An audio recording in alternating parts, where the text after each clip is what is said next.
Alhamdulillah wassalatu wassalamu ala sayyidina Rasulillah Sayyidina Muhammad ibn Abdullah wa ala alihi wa sahbihi wa man tabi'ahu wa wala wa la hawla wa la quwwata illa billah amma ba'du. Wa an Abi Dharr al-Ghifari radhiyallahu anhu qala Rasulullah sallallahu alaihi wasallam idza qama ahadukum fi shalah fala yamsahil hasa fa inna rahmata tuwajihuhu rawahul khamsah bi isnadin sahih wa zada Ahmad wahidatan aw da' wa fi sahih an Mu'aiki bin nahwuhu bi ghairi ta'lil. Alhamdulillah, puji syukur kehadirat Allah Subhanahu wa taala. Di malam Kamis sebagaimana biasa kita duduk bermujalasah di dalam rangka kita mempelajari ilmunya baginda Rasulullah sallallahu alaihi wasallam. Mudah-mudahan apa yang kita pelajari bermanfaat, menambah rasa takut kita kepada Allah, menambah khusyuk kita, menambah pahala dan keridhaan Allah Subhanahu wa taala. Amin ya rabbal alamin. Kita kemarin membahas tentang khusyuk dan pada malam hari ini masih pada bab khusyuk. Hadis yang keempat diriwayatkan dari Sayyiduna Abi Dzar al-Ghifari radhiyallahu anhu, salah seorang sahabat Rasulullah sallallahu alaihi wasallam. Ini Abi Dzar al-Ghifari, ini waktu di zaman Rasulullah SAW, itu beliau suatu hari ditugaskan sama Rasulullah untuk menjaga kaum wanita di Madinah. Di saat itu para sahabat semuanya sama Rasulullah berangkat pergi ke medan perang. Tapi yang luar biasa, Abu Dzar al-Ghifari radhiyallahu anhu, meskipun tidak ikut perang, beliau ke rumahnya, beliau ambil tuh sebilah pisau, beliau titipkan kepada Rasulullah SAW. Sambil beliau mengatakan, ya Rasulullah, jikalau saya itu nggak ikut, minimal pedang saya, pisau saya ikut. Ya, ini pelajaran besar buat kita. Kalau kita nggak bisa menjadi pejuang, minimal bantu para pejuang. Kalau nggak bisa jadi ulama, jadilah penolong, pembantu para ulama. Ya, kun aliman, jadilah orang alim. Au muta'alliman, kalau nggak bisa jadi santri. Au mustami'an, atau jadi pendengar. Au muhibban, atau paling minimal kita jadi orang yang cinta dengan orang alim. Ya. Wala takun khomisan, jangan jadi yang kelima. Siapa itu? Nah, ngomongin ustadz jago, ngaji kagak. Ya, nolongin kagak, nyumbang kagak, ngomongin orang mulu, ngomongin majelis mulu. Ini yang begini nggak berkah ini. Ya, nauzubillah min zalik. Bahkan dalam Al-Qur'an Allah berfirman, wa allaw istaqamu 'ala tariqati la asqainahum ma'an ghadaqah. Kalau sekiranya mereka istiqomah di jalan thariqah, maka kami akan berikan kepada mereka ma'an ghadaqah, air yang melimpah ruah. Ini menurut ulama sufi, ini ayat adalah dalil ya buat kita istiqomah dalam satu thariqah. Ya. Jadi kita kalau udah masuk thariqah nggak boleh banyak-banyak, atu aja. Kalau yang namanya ngaji, yang namanya taklim di mana aja. Ya. Kita ngaji fikih begini, sama siapa aja. Ya. Ame muallim ini, ame ustadz ini, ame kiai ini, insya Allah ilmunya barokah. Karena semakin banyak guru, semakin banyak saringan, semakin banyak filter. Bisa jadi yang guru yang ini salah, guru yang ini benar, atau sebaliknya. Ya. Jadi kalau kita dalam maqamut ta'lim, guru banyak, fadhol silahkan, tapi dengan adab. Dengan apa? Adab. Ini penting. Saya katakan penting. Ini jarang dibahas, illa dalam kitab-kitab adab. Kita ini kadang kalau belajar itu di maqam ta'lim, ya, seringannya orang belajar lompat-lompat. Ngaji sini belum hatam, ngaji sini. Ngaji sini belum hatam, ngaji sini. Gurunya banyak, 20 gurunya. Tapi satu pun kitab nggak ada yang hatam. Nah, ini nggak ada faidahnya. Mending guru kita jangan banyak-banyak, 4 atau enggak 5 atau enggak 3, bahkan kalau bisa atu aja udah. Kalau emang alim bener, tapi dari satu ini kita kuasai banyak ilmu. Kan kalau gurunya banyak kan pas lebaran bingung bawa amplopnya, ya. Udah mana parcel kita kudu bawa lagi. Belum sarungnya, belum kokoknya, belum ini itunya, kan kebanyakan. Guru 20 udah reken-reken duluan nih. Keliling seminggu nggak cukup tuh gurunya 20. Ya. Ini guru taklim. Ya. Jadi kalau kita pengen belajar, satu dulu kelar, hatam, ijazah, baru kita naik ke kitab yang lain. Nanti dikasih tuh ilmu aneh udah habis. Ya saya punya guru Kiai Yusuf Muhammad, ngaji dengan salah seorang mualim di kampung saya. Namanya almarhum al-maghfurlah Kiai Haji Khairuddin Thayyib. Itu ngaji dengan mualim Kiai Khairuddin Thayyib itu sampai hatam, sampai semuanya dipelajarin. Dari nahwu jurumiyah sampai alfiyah. Kata gurunya, "Sob, ilmu udah habis. Lu berangkat dah ke rumah temen gua noh. Ntar gua kasih surat." Dikasih surat, dikirim. Gurunya adalah muallim Syafi'i Hazami. Sampai muallim ngaji sampai 30 tahun bahkan sampai meninggal. Ini. Ya. Makanya ngaji yang benar bukan ngaji yang lompat-lompat. Boleh banyak guru, tapi usahakan jangan pernah putus silaturahim. Usahakan tuh ya.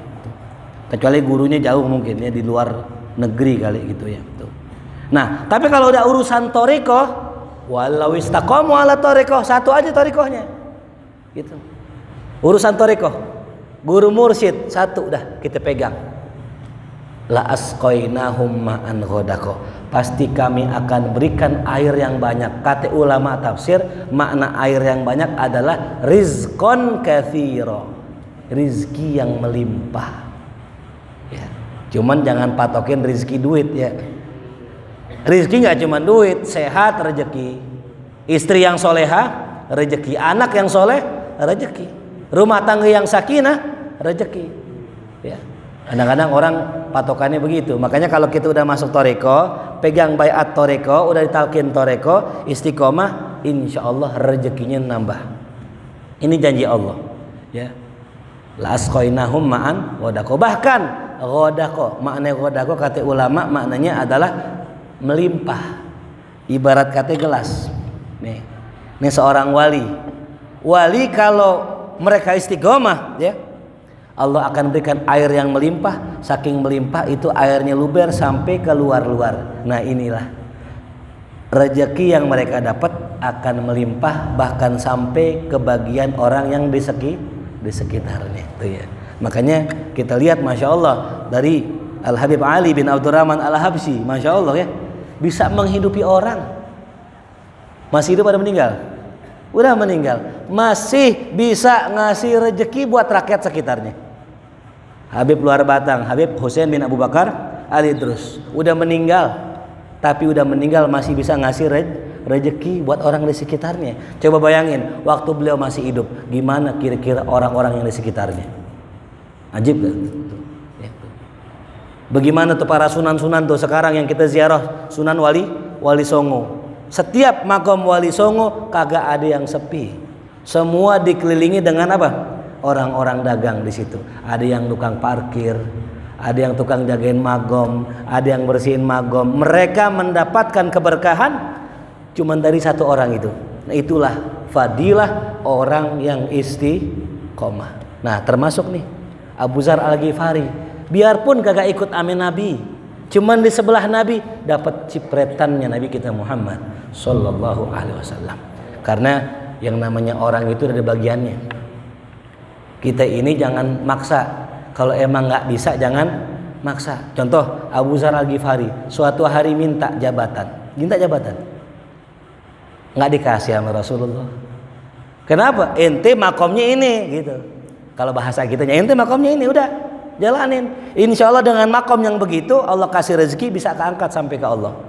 Jangan kita maksain diri. Kalau belum makomnya jadi kita jadi wali, jangan maksain jadi wali, puyeng bala kita ya. Jangan jadi wali jadi RT aja puyeng. Jadi RT puyeng, rakyatnya berantem mulu tiap hari. Ada yang bawa golok, ada yang bawa pisau, ada yang ribut masalah tanah. Baru jadi RT, ketua wilayah zahir. Bagaimana jadi ketua wilayah batin? Itu para aulia sholihin. Ya. Udah kita ngikutin aja, jalan aja kayak air. Ya, kalau emang sampai ntar juga sampai. Nah, itulah Abu Dzar Al-Ghifari radhiyallahu an. Orangnya kecil. Ya. Kalau kita sekarang kate lah ya, dibilang kate. Makanya Nabi nggak suruh ikut perang. Kenapa? Lu perang kate. Ya, tapi kita khususan baik sangka sama Nabi kita Muhammad sallallahu alaihi wasallam. Kata Rasulullah sallallahu alaihi wasallam, nih kata Abu Dzar, Rasul pernah bersabda, "Idza qama ahadukum," kalau salah seorang dari kalian diri, maksudnya salat, fis shalah dalam salatnya, fala yamsahil haso, jangan tuh usap ente punya jidat gara-gara haso, gara-gara batu. Ya. Nih kalau zaman dulu orang sujud, kan memang kalau zaman dulu ada yang kagak kedapatan apa tuh? Alas, ya. Nah itu mereka langsung ke ke tanah. Kadang-kadang pas sujud nempel tanah, nempel debu, nempel batu. Kata Nabi jangan diusap, ya. Jangan ngusap tanah, debu, batu yang nempel di mana? Di jidat. Fa inna rahmata tuwajihu, karena sungguh rahmat sedang mengarah kepada dia. Nah ini penjelasannya dikatakan di sini. Ya, zahirul hadis, zahir hadis ini annan nahya min mashil hasa innama kana fis shalah. Sesungguhnya bahwasanya larangan mengusap ini batu atau debu yang ada di jidat kita itu adanya dalam salat. Nah, kenapa alasannya? Li'anna dzalika yunafil khusyu'a, karena kalau kita sibuk merhatiin debu yang di jidat kita itu bisa menghilangkan kekhusyuan. Lagi sholat nih, Allahu Akbar, pas sujud, bangun. Nah, sebegitu sebentarnya itu sudah bisa menghilangkan kekhusyuan. Dan Nabi nggak mau orang sibuk bersihin jidat. Ya, termasuk bersihin tempat sujud. Ya, kita kalau mau sholat tuh kan kadang-kadang ada orang pengen sujud karena bawahnya kotor dibersihin gitu. Nah, itu pun nggak boleh. Hukumnya makruh. Jadi ngusap bersihin jidat makruh, ya. Termasuk juga apa tadi? Bersihin tempat sujud makruh, ya. Atau contoh nih, ya, pakai sorban misal. Kita sholat nih pakai sorban. Kan kalau sorban pas ruku kan kadang-kadang suka apa tuh? Suka kepleset ya, suka jatuh. Pakai lagi, jatuh lagi, pakai lagi. Ini bisa jadi makruh ini. Maka sebagian guru-guru kita kalau pas sholat sorban taruh mana tuh? Taruh bawah. Kenapa taruh bawah? Jangan sampai mengganggu kekhusyuan. Tuh ya. Pokoknya apaan aja yang ganggu kekhusyuan tinggalkan itu. Karena inti dari sholat adalah khusyuk. Aqimis sholata lidzikri, itu ya. Wa qauluhu fala yamsahil hasa. Ungkapan Rasulullah, ya, janganlah dia mengusap batu tersebut. Fatakbir bil hasa manzilun, ya, manzilatal ghalib. Li'annal ghalib ala, ya, firashi masajidihim al hasa. Tuh. Jadi kalimat hasa di sini kan maknanya batu. Cuman kata pensyarah di sini, ini batu ini maksudnya yang umumnya ada di sejadah atau yang umumnya orang ya kena itu di tempat sujudnya.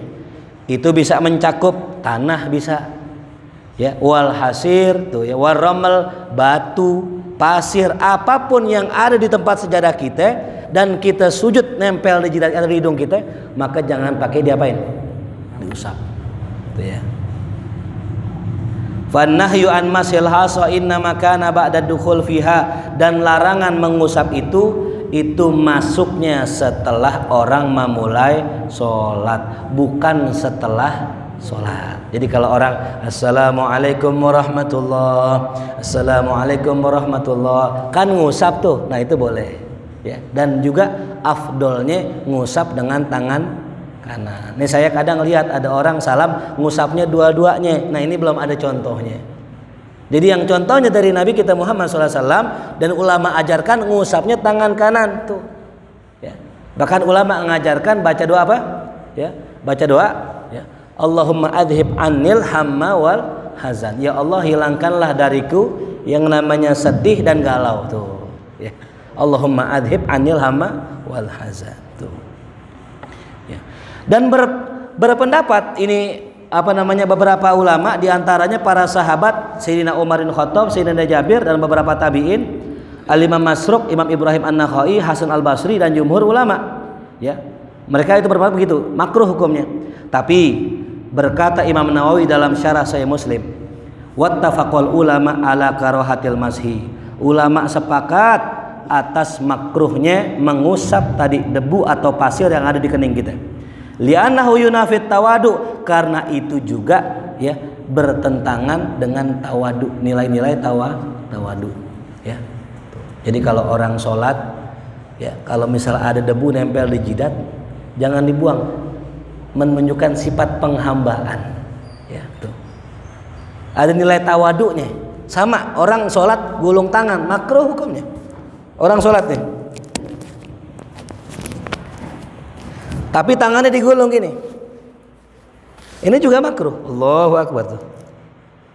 Udah mana jamnya Rolex lagi kan gitu ya, ditongol-tongolin sama dia, kan bertentangan dengan sifat tawadu, ya. Termasuk kaki, gulung kaki, tangan gulung, nah itu, ya. Jadi kalau kita sholat harus apa tuh? Diulur tuh tangannya itu. Ustadz, tangan saya ya bajunya panjang sampai sini, nggak apa-apa. Baginda Nabi kita Muhammad SAW kalau pakai baju itu cuma sampai sampai sini, menunjukkan Nabi orangnya sederhana, ya, nggak lebih nggak. Kalau zaman dulu kalau baju panjang itu menunjukkan orang kaya zaman dulu. Tapi subhanallah ada yang unik. Sayyidina Ali kan miskin, terkenal miskinnya. Sayyidina Abu Bakar kaya, Sayyidina Umar kaya, Sayyidina Utsman apalagi. Sayyidina Ali justru yang miskin tangannya lebih. Pakai baju tangannya apa? Lebih. Apa pelajarannya? Apa isyaratnya? Kok orang yang kaya malah pakai baju begitu, orang miskin malah pakai baju panjang? Sayyidina Ali nggak mau dibilang miskin. Sayyidina Ali nggak mau dikasihanin. Kalau orang sekarang kadang-kadang dia punya duit tapi pura-pura miskin. Biar dikasih apa? Tuh. Ya. Jadi kalau zaman dulu orang miskin nggak minta-minta, orang kaya kagak pelit. Zaman dulu, zaman sekarang kebalikannya. Orang miskin minta-minta, orang kaya pelit. Ada orang kaya pura-pura miskin, biar nggak dipinjemin duit. Ada nggak? Ada tuh. Ini kan yunafit tawadu tuh katanya gitu, ya. Apapun bentuk dalam sholat itu mazharnya, tampilan penghambaan. Makanya model sholat tuh orang semua nih, saya pernah jelaskan dulu, itu bentuk seorang hamba kita sama Allah. Takbir angkat tangan, tanda nyerah sama Allah. Ya Allah, saya nyerah. Allahu Akbar, Engkau yang maha besar, saya kecil ya Allah. Sholat nunduk, mandang tempat sujud, nggak boleh dongak begini, nggak boleh gini. Yang kedua, tangannya begini, dijelaskan dalam riwayat itu di sini nih, di pergelangan, nggak boleh disikut begini nih. Saya mau tanya, orang kalau sholat begini kira-kira sombong nggak begini? Tangannya di sini tuh, ya.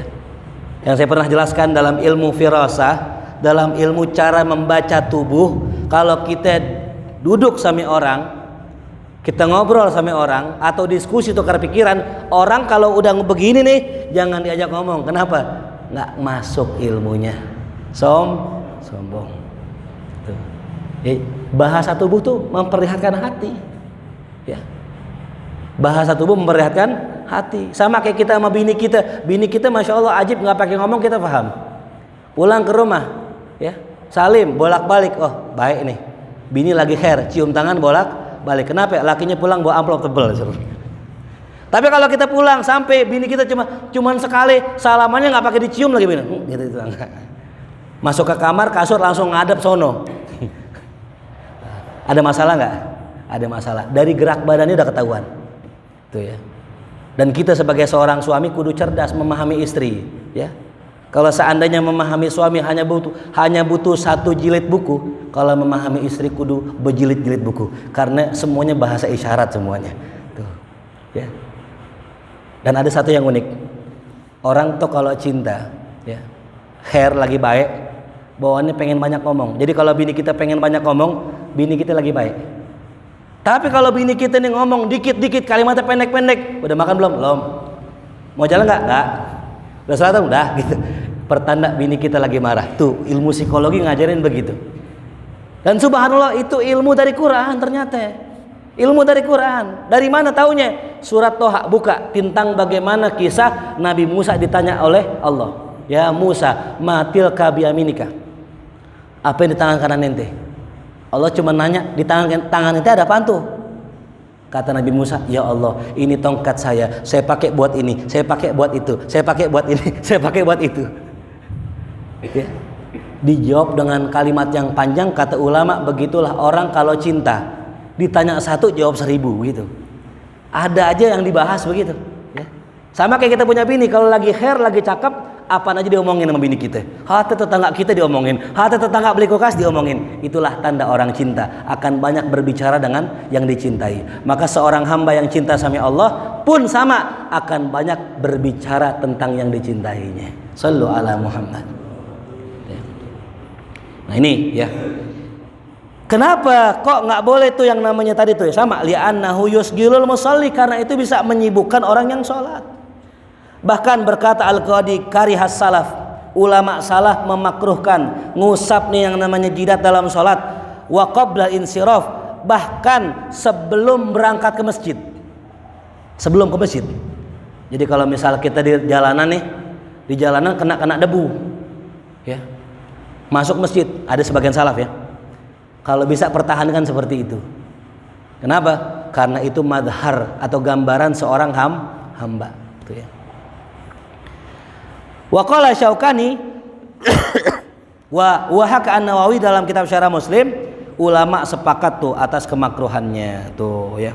Nah, tapi ada satu hadis riwayat lain. Ada riwayat dari ya Mu'aikib namanya. Dia nanya Nabi, ya Rasulullah, nih kan Nabi larang nih. Terus sahabat nanya sama Nabi, klarifikasi.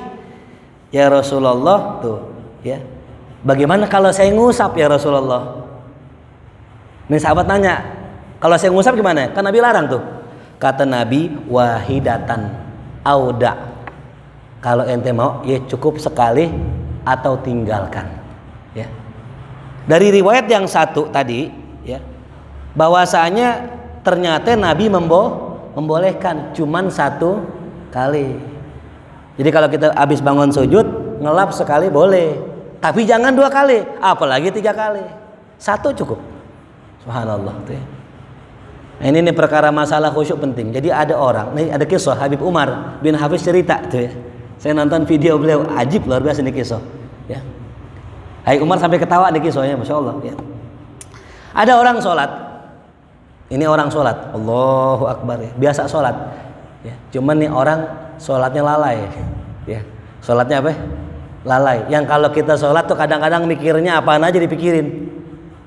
Suatu hari ini dia jadi makmum nih, si Fulan, namanya Fulan dah. Si Fulan jadi makmum ya. Tiba-tiba si imam kurang rokaat, udah salam, belum selesai tuh. Temennya nanya gitu, tadi lu berasa nggak? Imamnya kayaknya kurang rokaat dah. Tapi gue ragu nih. Iya bener, imamnya kurang rokaat. Lah kok lu yakin banget? Bingung nih temennya, kok dia yakin banget kurang rokaat? Kan dia sering lalai dalam sholatnya. Iya, gue kalau sholat pas takbir itu gue pergi pikiran gue kemana-mana. Saya ke sono kampung ini, ke kampung itu. Barusan gue sholat di tengah jalan udah kelar sholat. Biasanya kalau gue jalan kemana-mana, imam salam gue udah sampai. Gitu katanya. Jadi dia ngayal baru di tengah jalan udah salam. Nah pasti belum kelar sholat ini.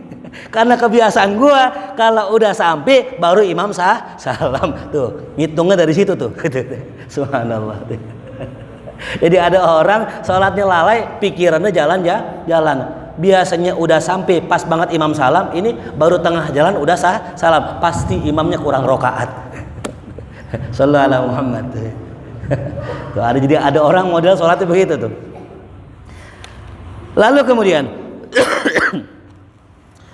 wa an Aisyah radhiyallahu anha qalat, ia mengatakan sa'altu Rasulullah sallallahu alaihi wasallam. Kata Sayyidah Aisyah, aku pernah nanya Rasulullah, Anil iltifat fi shalah, tentang menengok atau menoleh dalam sholat. Nah ini ya, kalau di zaman kita sekarang kayaknya udah banyak pembahasannya. Tapi kalau di zaman Nabi kan memang sholat itu kan memang baru. Ya, yang pernah saya bilang dulu, sahabat dulu kalau sholat ngobrol, kadang sambil negor, Allahu Akbar, misalnya Allahu Akbar, majuan dikit, pakai ngomong gitu. Emang Nabi belum jelaskan. Sampai masalah nengok nih, boleh nggak nengok? Siti Aisyah nanya kepada Rasulullah SAW, apa hukumnya nengok? Kata Rasulullah SAW, huwa ikhtilasun. Nah, itu adalah ikhtilas. Apa ikhtilas? Ikhtilas itu adalah nyolong, mencuri itu, ya. Pencurian. Jadi kalau ada orang sholat terus dia nengok, nah itu dianggapnya udah kecolongan dia, udah kecolongan. Ikhtitaf fi bil ain yaminan wa shimalan ya bisur'ah, ya. Nah, jadi kalau ada orang sholat dia kemudian nengok, udah kecolongan. Yahtalisuhu syaitan min sholatil abdi, yang mana yang nyolong adalah setan, ya. Nah, ini dalam Al-Qur'an dalam surat An-Nas disebutkan sama Allah, qul a'udzu birabbin nas, malikin nas, ilahin nas, min syarril waswasil khannas alladzi yuwaswisu fi minal jinnati wan nas. Dua, ya, setannya dua, ya. Alladzi yuwaswisu fi sudurin nas, kerjaannya yuwaswis. Siapa itu?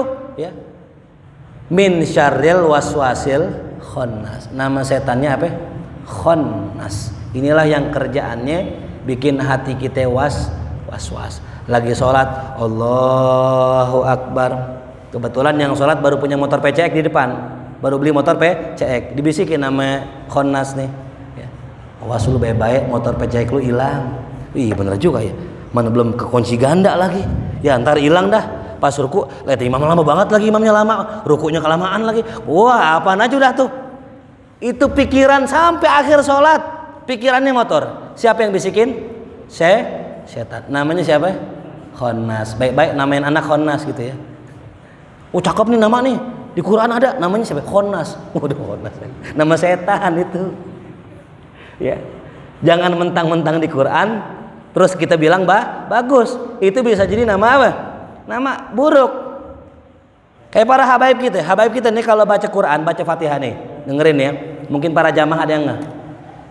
Iyyaka na'budu wa iyyaka nasta'in. Yang kita tahu. Kalau baca iyyaka kan begini. Iyyaka na'budu wa iyyaka nasta'in. Tapi guru-guru kita, habaib kita bacanya gitu. Iyyaka na'budu wa iyyaka ada jedahnya. Kita nanya dulu sama guru tuh ada orang baca iyyaka na'budu kok pakai begitu diputus-putus, ya. Kata guru kita, karena kana itu nama setan, kana nama apa ya? Setan, kana. Jadi iyyaka na jangan disambung, iyyaka na'budu gitu. Kalau kita bilang iyyaka na, nah itu kana nama setan. Lu kalau baca kana lu sama juga nyebut namanya setan. Begitu kata guru saya itu, ya. Wah, berarti kalau imam kita kana begini gimana Ustadz? Ya nggak apa-apa, ya. Kan ilmu luas, ilmu banyak. Yang mau baca kana boleh nggak apa-apa. Cuman jangan niatin nyebut namanya setan tuh ya. Kan gitu. Kita kalau ame guru-guru kita husnuzon dulu, nggak tahu tanya. Ane pernah dulu nanya begini, guru, kalau habaib sholat sampai buru-buru banget ya? Cepet-cepet sholatnya, Allahu Akbar, Allahu Akbar, Allahu Akbar, begitu. Bahkan sempat juga ada yang murid saya nanya begitu juga. Untung saya pernah nanya sama guru saya. Kata guru saya begini, para habaib ngajarin kalau sholat jangan sampai ada kosong, ya, jangan sampai ada kosong. Lebih baik sholat cepat tapi penuh dengan khusyuk daripada sholat lama pikiran ngawang kemana-mana, begitu. Allahu Akbar, baca Fatihah pelan, pikiran kemana-mana gitu. Ya. Makanya kadang ada orang kalau baca Fatihah rada kenceng, padahal kan sir. Bismillahirrahmanirrahim. Alhamdulillahirabbil alamin. Ar-Rahman. Husnuzon, dia lagi ngelawan, dia punya bisikan. Karena kadang-kadang kita kalau baca kepelanan, ya suka kemana-mana pikiran, gitu. Jadi khusyuk itu adalah, kata ulama, kita sadar apa yang kita baca. Ya, saya mau tanya para jamaah di sini. Ya, tadi sholat maghrib khusyuk nggak nih? Insya Allah ya. Cirinya nih, ntar pulang tes. Ya, tanya sama teman ngaji kita. Tadi Ustadz Ujang sholat maghrib, suratnya surat apaan? Coba tanya dah tuh ya. Kalau nggak tahu, berarti pikirannya kemana? Betul. Saya mau tanya nih, ya. Tadi maghrib bacanya apa tadi maghrib? Rakaat pertama. Apa ya tadi? Iya, gue lagi ke pasar minggu tadi tuh pikiran gue. Gue lagi pulang lagi tadi tuh, lagi mikirin makanan, ya kan? Bener gak? Simple aja. Kalau kita mau tahu khusyuk apa yang enggak, nah tadi tuh cek imam baca apaan. Ya. Karena dalam kitab fikih disebutkan kalau yang namanya khusyuk adalah sadar apa yang dibaca. Tuh. Ya. Lebih-lebihnya paham. Lebih-lebihnya ia menyaksikan apa yang dibaca. Tuh subhanallah tuh ya. Ini yang lebih dahsyat lagi, ya. Suatu hari ada seorang tabi'in. Seorang tabi'in ini punya onta. Ya, punya onta. Onta kalau zaman dulu ame sekarang mungkin kayak mobil kali. BMW. Mahal. Ya zaman sekarang beda sama zaman dulu. Onta mahal. Lagi sholat, ontanya dicolong, diteriakin, imam, onta ente dicuri. Sholat aja terus. Sholat terus sampai salam, selesai dipanggil. Onta ente dicolong tadi, ente ngapain nggak kejar itu? Sholat saya lebih mahal dari onta saya. Allahu Akbar. Sholat saya lebih mahal dari onta saya. Onta bisa dicari, sholat mahal ini. Ya. Ada seorang ulama namanya Al-Imam Ali Zainal Abidin, disebutkan dalam kitab Nasihatul Diniyah. Al-Imam Ali Zainal Abidin anaknya Sayyidina Husain. Sayyidina Husain anaknya Sayyidina Ali bin Abi Thalib radhiyallahu anhu, cucunya Rasulullah. Ya. Nah ini Sayyidina Ali Zainal Abidin As-Sajjad suatu hari lagi sholat, Allahu Akbar. Lagi sholat tiba-tiba rumahnya kebakaran. Panik si isi rumah kabur keluar. Tapi beliau sedang di rumah lagi sholat, tetap sholat sampai selesai sholatnya, sampai salam, baru keluar. Dibilang, ya imam, rumah antum kebakaran, kenapa antum nggak keluar? Apa kata Ali Zainal Abidin? Ya fulan, saya tahu tadi ada api membakar rumah saya, tapi saya menyaksikan ada api yang lebih besar yang akan membakar saya. Allahu Akbar. Api apa itu? Api neraka. So, melihat apa yang orang nggak lihat. Ya. Ini muka syafah. Udah disingkap sama Allah, hijab, sehingga antara dirinya sama neraka terasa hanya selangkah saja menyampainya. Tuh ya. Subhanallah. Nah tuh ya, jadi ditanya Rasul SAW, boleh nggak nengok? Jawabannya nggak boleh. Hati ngelirik. Kadang orang Allahu Akbar begini, kan gini ya. Orang lewat begini, itu nggak boleh juga itu. Ngelirik gitu. Walaupun mereka, siapa yang sholat terus ngelirik, udah nggak dipandang Allah Subhanahu Wa Taala, udah nggak dipandang sama Allah. Tuh. Ya. Makanya nih kita nih kalau bisa masjid nih kayak begini nih, aman nih yang disebut masjid aman begini nih. Satu yang pertama, karpetnya polos. Kadang ada karpet gambar masjid, ya. Kadang-kadang pas dilihat kayak muka orang nih gitu, jadi kagak khusyuk gitu. Kayak masjidnya kayak kenal nih. Apa anda jadi pikirin tuh? Mending kosong begini nih tuh. Aman. Yang kedua, kadang masjid banyak kaligrafinya. Orang lagi sholat gini, inna sholati wa nusuki wa dibaca tulisannya. Udah nggak khusyuk itu udah. Atau yang ketiga tuh kalau bisa tuh kalau kita pakai sarung ya tulisannya jangan taruh di belakang. Kenapa? Ntar orang baca tuh. Dilihat tulisannya di belakang, ya banteng duduk, kaget dia, lah kok banteng sih gitu, perasaan sarung gajah dah, pas ruku, iya kayaknya nggak, bikin itu apa urusannya udah tuh, ya ada orang pakai sarung modelnya BHS, taruh di belakang, dia lihat dari belakang jamaah, Allahu Akbar, Kayaknya BHS palsu dah tuh kayaknya. Besok nggak logonya nggak begitu. Nggak ada, kayaknya itu yang murahan, kayaknya ada yang murahan. Begitu dipikirin tuh gara-gara itu, ya. Makruh hukumnya tuh ya. Kecuali ada kecualinya, darurat. Ya. Sholat orang nih pakai baju kaos. Ada tulisannya nama-nama alumni. Kan banyak tuh. Ucup, Ucai, Kilai. Nggak sengaja nih pakai baju begituan, nggak apa-apa. Uzur. Ya, makanya ada masjid keren zaman sekarang, dibikin rompi sholat, gitu ada tuh masjid. Ya, disediain tuh di tempat-tempat di lemari-lemari, rompi sholat. Jadi kalau mau sholat pakai apa? Pakai rompi itu. Emang dasaran jamaahnya kagak khusyuk emang. Udah pakai rompi, di komen juga dalam hati. Lah buset, orang apa kiper pakai rompi itu begitu katanya. Orang apa penjaga parkir tuh pakai rompi kan gitu. Ada aja mau orang kagak khusyuk udah. Ya apa nanti komentarin udah gitu ya. Makanya kadang-kadang bukan salah kita, kadang-kadang salah orang lain tuh ya. Nah ini ya, wa bihadat takrir tubayyin anna syaitan qad yusgilul musalli an salatihi bil iltifat ila syai'in ma yughayyiru hujjatan ya yuqimuha asbah bil mukhtalis. Ya. Ini dalil bahwasanya apa? Setan itu kerjaannya gangguin orang salat. Ya simpelnya, kenapa digangguin? Karena setan tahu orang yang sholatnya khusyuk kagak bakal ngerjain maksiat tuh ya. Ini kuncinya di situ.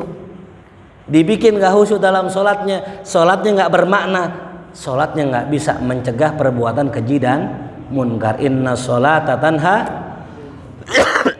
Nah katanya ulama, yang mana yang tanha anil fahsya? Yang khusyuk. Ya, tuh. Jadi kalau sholat sembarangan mah nggak tanha anil fahsya wal munkar.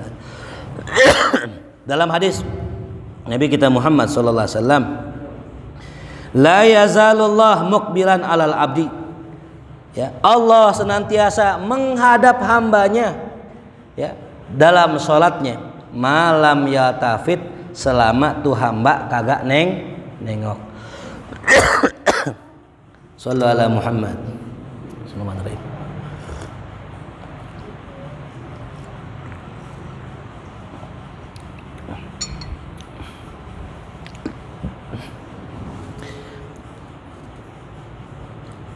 Nah, ya. Jumhur ulama mengatakan bahwasanya nengok hukumnya makruh. Jumhur. Ya, kebanyakan ulama, mayoritas ulama mengatakan makruh. Tapi ada seorang mengatakan, ya, haram hukumnya, nengok hukumnya apa? Haram. Ya. Ini kalimat nengok bukan begini ya, tapi iltifat, hanya menoleh, ngelirik, ya, gitu. Nah tapi ada ngelirik yang dibolehin. Nah ngelirik yang boleh. Kan kalau dalam ilmu fikih, kalau suatu makruh bisa hilang gara-gara hajat. Ya, contoh tidur habis asar, hukumnya apa? Makruh. Tapi memang karena di malam ntar mau ngaji, ya, dan nggak ada waktu lain kecuali itu, boleh. Karena ada kebutuhan, ya. Atau satpam dapat tidur cuman dari jam 12 sampai maghrib, nggak ada waktu lain, boleh tidur habis asar, gitu. Nah sama, nengok hukumnya makruh. Tapi kalau seandainya ada hajat, nah ya, pas sholat Allahu Akbar, ada anak kecil jatuh, guprak, pada nengok, nggak masalah. Ya, dengan tujuan kalau tuh anak bocah kenapa-napa bisa kita tolong. Jelas paham? Atau mungkin sama kayak gerak. Ya, kita lagi sholat nih misalnya, Allahu Akbar, handphone bunyi. Nah handphone bunyi ini kadang-kadang sering nih jamaah sholat lupa matiin handphone. Ya cuman saya pesan buat para pengurus, ini pengurus, kalau lagi hari Jumat jangan bilang begini. Kalau Jumat nih pengurus, para jamaah, bagi yang bawa handphone tolong dimatikan, jangan ya, kasihan. Lagi bawa handphone dimatiin sama orang, jangan. Tolong yang bawa handphone dimatikan, jangan. Yang bawa handphone jangan dimatiin, belum mau mati dia soalnya. Ya. Tapi handphonenya dinonaktifkan, gitu ya. Itu bijaknya gitu ya. Soalnya kadang-kadang ada yang suka salah paham juga, namanya orang Betawi kan. Ya namanya orang Betawi gitu. Ya, saklek banget lu. Kalau masih ngerokok nggak boleh jadi imam. Wah yang bener lu. ngaji di mana lu? Ya masih ngerokok jangan jadi imam. Matiin dulu rokoknya baru jadi imam. Tuh orang Betawi begitu ya. Sallallahu alaihi Muhammad. Jadi boleh kita kalau misal lagi sholat, handphone nyala, buka tuh handphone. Boleh. Kadang udah bunyi, udah mana ada deringan lagu dangdut lagi. Ya. Didiemin dah sampai tahiyat tuh. Ya. Ada jamaah emang biasa dangdut lover dia. Pas begini gini goyang-goyang mengikuti metronom temponya begitu. Matiin, masukin tangan ke kantong, buka matiin, cuman jangan balas WA. Ya, itu nggak boleh. Buka dilihat dibalas, sorry gue lagi sholat, beda. Voice note lagi deh. Batal. Nah tapi biar para jamaah tahu nih, ini namanya teknologi penting ya. Kalau matiin zaman dulu pakai handphone Nokia, Sony Ericsson kan masih pakai tombol tuh. Mati ini kan pencet doang kan, yang tombol merah zaman dulu. Zaman sekarang teknologinya udah canggih. Ini para jamaah yang belum tahu nih, cukup kecilin volumenya, insya Allah mati. Ya, jadi nggak perlu kita buka nih, nggak perlu. Pegang tombol volume, pencet mati insya Allah gitu. Ya, ini kadang-kadang namanya jamaah kan kagak tahu ya. Gitu. Kadang-kadang moto aja masih harus dipencet, nggak mesti.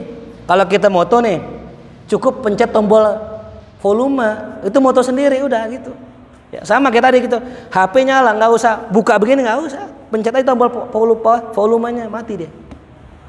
Ini ilmu ya, teknologi. Sama kayak kita lagi sholat, tiba-tiba suara mic ngaung nih. Lama nggak ada yang matiin. Ganggu nggak? Ganggu. Merusak kehusuan nggak? Kita yang ngerti langsung masuk tempat apa? Tempat sound, matiin. Sholat lagi nggak apa-apa. Sholat lagi nggak apa-apa tuh ya. Kecuali kalau masih rakaat satu ya, takbir lagi dah nggak apa-apa dah tuh gitu ya. Mafhum? Jangan sampai teknologi mengganggu kehusyuan sholat tuh, ya.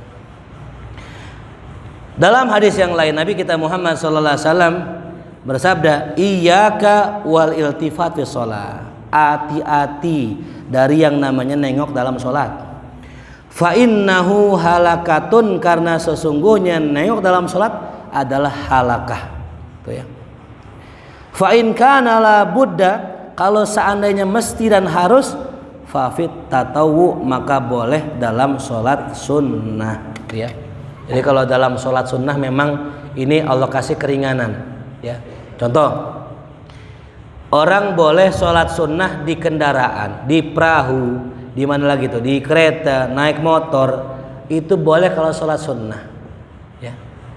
Naik mobil nih, kita mau haul nih ke Malang atau haul ke Solo, sholat di mobil boleh. Allahu Akbar, kemana ke kiblatnya? Gitu. Sholat sunnah. Tapi kalau wajib nggak bisa. Makanya gitu ya. Orang sholat capek terawih diri, boleh gak duduk? Boleh. Cuman pahalanya setengah. Tuh. Jangan sampai kita ganggu kehusyuan. Sholat imamnya lama, gerutu. Imamnya lama banget nih. Udah nggak khusyuk tuh hati tuh. Udah kalau emang capek duduk aja. Diri langsung duduk, nggak apa-apa. Ya. Cuman jangan di depan, malu di depan duduk, masih muda lah gitu ya. Carilah pojokan dikit sono duduk nggak apa-apa. Saru-saru dikit nggak apa-apa itu ya. Wa an Anasin radhiyallahu anhu qala, ia mengatakan, qala Rasulullah sallallahu alaihi wasallam, idza kana ahadukum fis shalah, apabila salah seorang dari kalian dalam salat, fa innahu yunaji rabbah, sungguh ia sedang bermunajat kepada Tuhannya. Maka kata Rasulullah, fala yabsuqanna, jangan berludah ya, baina yadaihi, ke hadapannya, wala an yaminihi, jangan pula ke kanannya, walakin an shimalihi, akan tetapi beludahnya ke kiri, wa tahta qadamai, atau ke bawah kiri. Muttafaqun alaih. Wa fi riwayatin au tahta qadamai, atau di bawah daripada kakinya ya. Nah, jadi ini tentang adab beludah ya. Nah, saya pernah cerita dulu ya, ada seorang dibilang wali min auliyaillah. Pas disamperin sama Hasan Al-Basri, ternyata beludah ke depan, begitu, pulang. Apa dibilang? Gimana Allah mau ngasih rahasia hikmah, mau ngasih kewalian kalau dia nggak jalanin sunnah Rasulullah. Jadi kalau beludah itu afdolnya satu ke belah kiri, atau ke bawah, ke bagian kaki diinjak, ya, diinjak, tuh ya. Tuh. Jangan kemana? Ke depan, apalagi sebelah kanan. Itu adabnya. Nah, terlebih di dalam sholat, ya.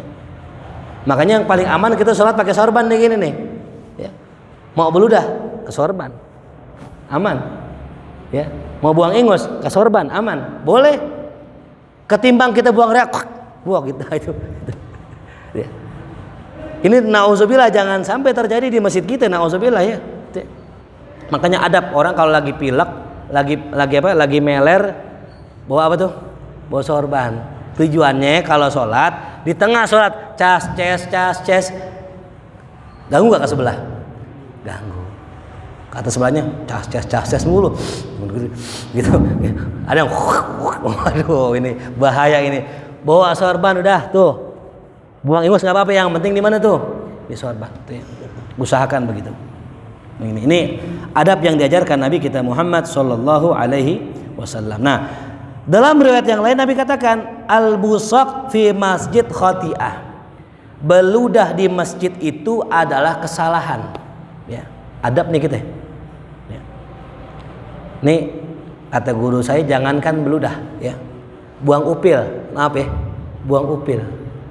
Ngupil di masjid, buang barangan gitu. Dosa itu. Zolim. Ya. Mending kecil, kalau gede. Ya. Kalau kita ngupil, buang ape, buangnya kemana? Nih taruh kantong aja. Kalau nggak buang di luar, jangan di dalam. Apalagi ludah, apalagi reak, lebih-lebih dari itu lagi. Ya. Maka bagaimana cara kafarohnya?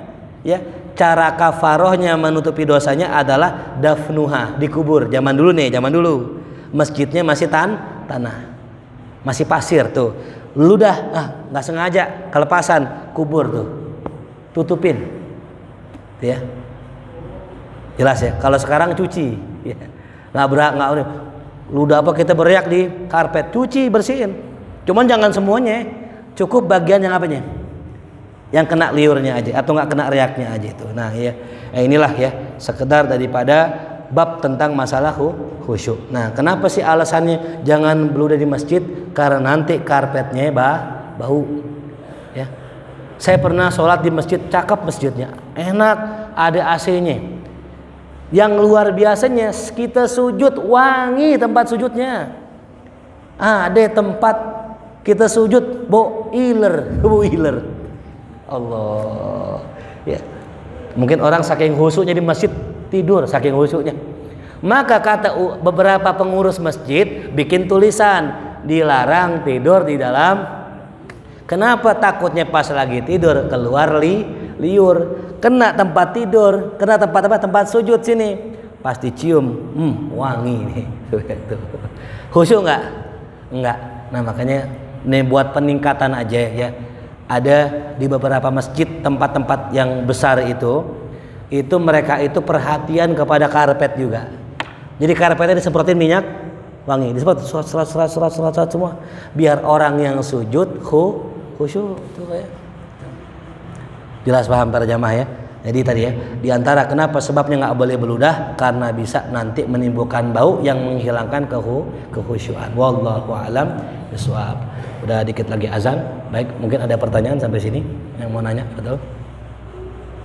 Bismillahirrahmanirrahim. Udah azan belum, Jang? 32 udah.